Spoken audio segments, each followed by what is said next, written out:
Real Talk, where we share the real, unfiltered side of real estate. I'm Brenda Lopez. Hi, and I'm Fran Chevalier, and today we're talking about a question we hear all the time from buyers: which loan is better? So we invited Adriana here that has a lot of experience in this field, and she's going to break it down. And we're very, very, very happy that you came to join us today. Well, thank you for having me today. It's such a great topic, and there's so many advantages depending on each buyer situation. Exactly. So we usually hear about FHA loans, conventional loans, VA loans, USDA loans, but which one is the best option? Like, which one should they choose? Exactly. Well, with FHA loans, they are very popular, which most borrowers will qualify for that. With lower credit scores, that requires a lower down payment for them. And many buyers with credit scores around 580 and minimum down payment of 3.5% would fit this program. Okay, so that's why FHA is more attractive to these buyers, because they're coming in with a lower credit score, a lower down payment. Exactly, and it helps them get into a home sooner than later than getting their credit fixed. Okay, so what's the minimum score? Like, because I know some people think, oh, I need to have 600, I need to have 700, but for FHA, what's the minimum score? 580. 580. Okay, that's not bad. No, that's not bad. People don't realize how important credit scores are, because it'll change your whole life if you have a higher score, better payment, better interest rate, correct? Yes. So the better the score, the better the rate you're going to obtain. Oh, Exactly. okay. So what about conventional loans? How do those fit in? Who's going to qualify for those? Who should apply for that conventional loan? On our conventional loans, those are usually for the buyers that have the stronger credit scores. Typically, the credit score should be around 620 or higher, and the benefit on this is that the higher the FICO score is, the mortgage insurance will be lower at times, and then they can get rid of it, sooner than the FHA program. Yeah, because our buyers nowadays, they're very smart. They know what they're doing, Yes. and they always say, like, PMI, I'm going to get PMI. So they know. So with the conventional loan, they might be able to skip it altogether or take it out in a few years. And what's PMI? Private mortgage insurance. Okay. And that is for the bank, really, their advantage, correct? It's for their protection in Right. case the buyer decides to foreclose on that property. Exactly. So to prevent that PMI, which is another $200-300 sometimes, correct? Yes. They have to then go either conventional, or which other way can they go to prevent that? To prevent the PMI? most clients would have to come in with 20% down. Okay. Okay. Now, can that be removed down the road? Yes, and normally Okay. it takes about 5 years to have Okay. that client remove the That's PMI good, on a yeah. conventional loan. But on an FHA loan, they can't remove it, right? No, they have to refinance the property or bring down their balance to 78% below the purchase Okay. price. Yeah, and it's like almost impossible at that point. Like, it's more likely that you'll refinance conventional. Definitely. Okay. So then what about the VA loan? We have a lot of veterans here in the high desert, and we don't want them to miss out on Correct. that VA That's loan, huge. because it's a benefit that they all have, and a lot of them don't even know how it works. So we want to make sure everybody is educated on this. So they take advantage. I mean, they earned it. Yes, so on the VA loan, it's one of the best programs that veterans are eligible for.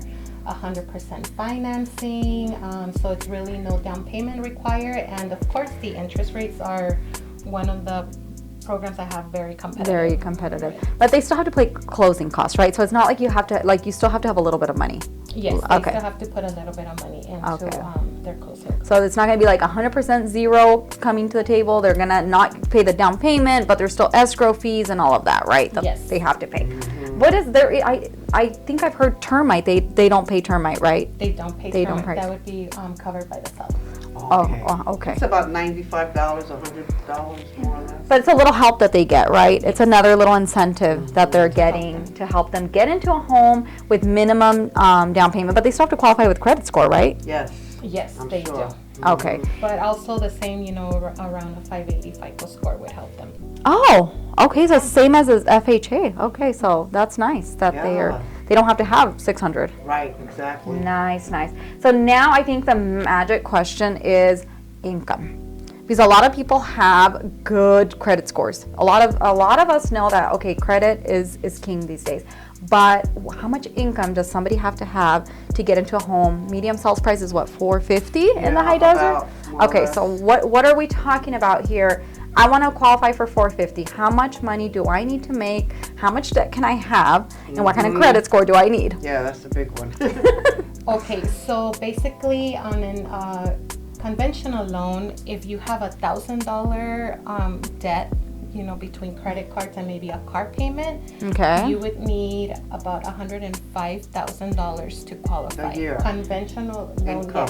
yes. This is giving 20% down. And this is $1,000, not in full debt. It's just $1,000 in payments, right? Yes. So like my little credit card, $50. My car payment's $400. So it adds up to a full $1,000 monthly payment. So, but I can still be in $20,000 debt, kind of. I guess if people get the scenario, so it can't be like this is with $1,000 in payments. Yes. Okay. Monthly payments and like you said, credit cards and maybe a car loan. Okay. No more than that. A scenario under the FHA program, the same thing, $1,000 in monthly debt. Okay. Okay, minimum down payment, 3.5% down. You need an income of about $124,000 a year. Okay, $124,000. Between husband and wife or Or a co-borrower, Co-borrower. depending on Co-borrower, the person. couple. okay. Family member.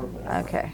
So then they need to be over 100. So what is it, like if they're $80,000, maybe they still qualify for something, but it might not be $450. It won't be $450. I have a particular scenario right now. She's a teacher. Okay. And she's about 80,000. Okay. And she's qualifying under 400,000. So like maybe 380. Yes. 380. Okay. So so That's doable. yeah. So we're for 380, you might not get that 2,500 Right. square foot house or that brand new home, but you get something to start, To start. and then maybe you sell it later. And Yes. equity sets a starting point.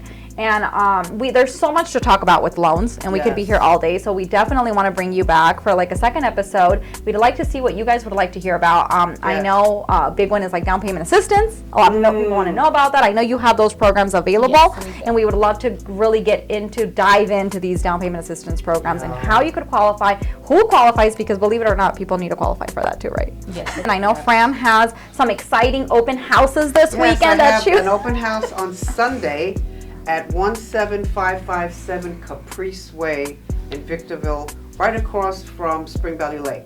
I'll be there Sunday between 1 to 4, and I pray and hope that people come to take a look at this beautiful home. I think one of the most important questions that most buyers have is how much down and how much a month. So let's see, what's the price of this house? This house is $435. Okay, so then so it's close to our scenario, Yes. right? Yes. So it's very close to our scenario, so they're gonna be in that $100,000 range Yes. a year, And so. please talk to a lender before you go shopping, because that's like going shopping and you don't know how much money you could spend.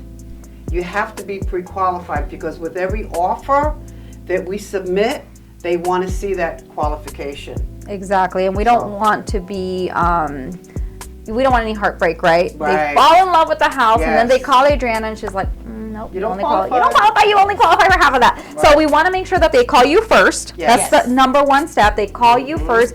You do the scenario for them. You tell them, okay, this is what you qualify for. Now it's time to go shopping because you have this pre-approval letter. Right. Right? Exactly. That's so important. Yeah. Exactly. So Talk to a lender first. talk to a lender Yes. first. Okay. And we all speak Spanish, by the way. Yes. Hablamos español. Sí. Especially Adriana, so she can get it all done for you. We may have another podcast, Spanish speaking. Yes, that is coming up next. But for now, if you guys are thinking about buying, selling, or need help with lending, please keep us in mind. Yes, we want to see you in the home. Yes. And thank you so much for having me. Thank you. for See you coming. next time on Real Talk. All right.